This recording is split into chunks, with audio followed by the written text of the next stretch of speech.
Hey Void, how you doing? Okay, voice is still holding out, so I'm still here, still going on.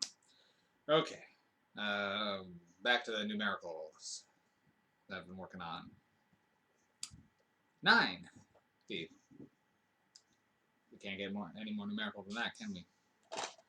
Okay, so 9 came out back in 2009. It actually released on September the 9th, 2009. 9999999. Okay, now this is a fun little sci-fi fantasy outing.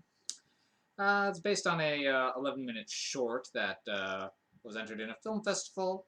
Didn't win, but it attracted old Tim Burton, and who threw a bunch of money at it and gave it a full theatrical release. I actually saw 9 back in theaters until I just rewatched it for, well, this review. I hadn't seen it since, but I did always remember liking it. And yeah, it's good. Now, the animation still holds up, and considering it's been 13 years now, that's pretty good. And just the inventiveness of the world for this is fun to look at. Yes, the colors are drab, and it's a post-apocalyptic world that's being shown. But it's such a cool world to look at, particularly of how the little puppet people are building things and utilizing things to get by, and how the evil machine is splicing things together to create some outright nightmarish monsters. Yeah, despite how cutesy it looks, this thing's a PG-13, and yeah, it wears that one hard. So, 9 begins with 9 waking up in a lab in front of a dead creator. Yeah, there's plenty of bodies in this one. And sets out into the world to see what's going on. Who is he? Why is he here? And he finds a strange device and tries to see what he can do with it. He quickly meets 2, who introduces him to the world, and the world is completely war-torn, ravaged. This thing has kind of a Dishonored feel for the video games, mixed with a little bit of with the robots of Horizon Zero Dawn, with how an evil machine is building things to war machines, essentially. Anyway, so the world's already completely trashed, and it's them trying to survive as after a monster runs off with 2, 9 stumbles across, well, 5, who leads him back to the other group, led by 1. 1, 8, 6, and are all there, and trying to just hunker down for safety. Don't go out. Stay here, stay hidden, avoid the monsters. 2 is gone, he's been carried off. 9 and 5 set out on a quest to recover 2, meeting 7, 3, and 4 along the way. Confused yet? And 9 tries to rescue him, but makes things a little bit worse by waking up the Granddaddy machine. And so now it's finding a way to put down the machine and possibly possibly avenge or free the spirits of those who are being, well, soul drained by this evil machine.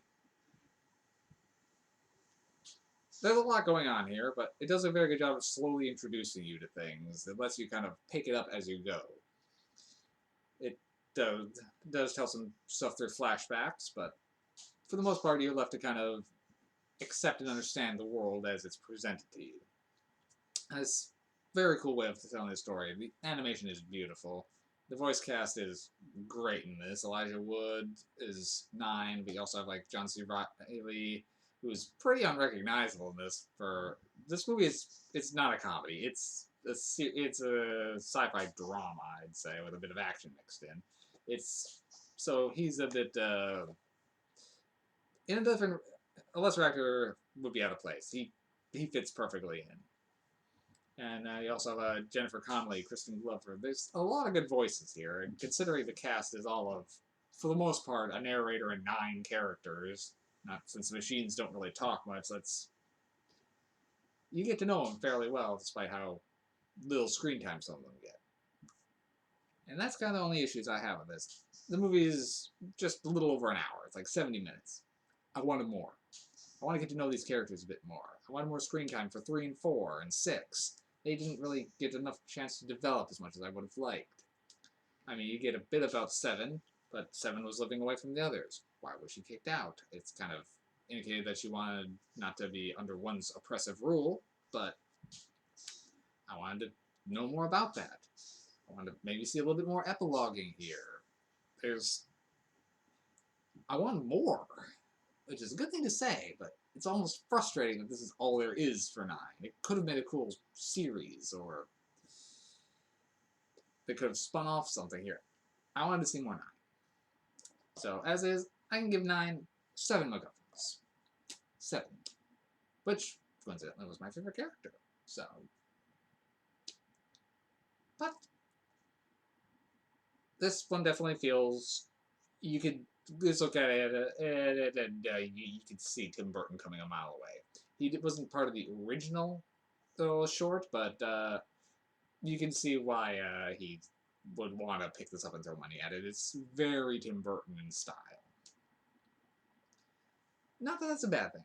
Personally, I really did enjoy it. And this one, it got a lot of attention when it first came out, but since then, it's fallen almost completely into obscurity. Not many people talk about 9. Not many people remember 9.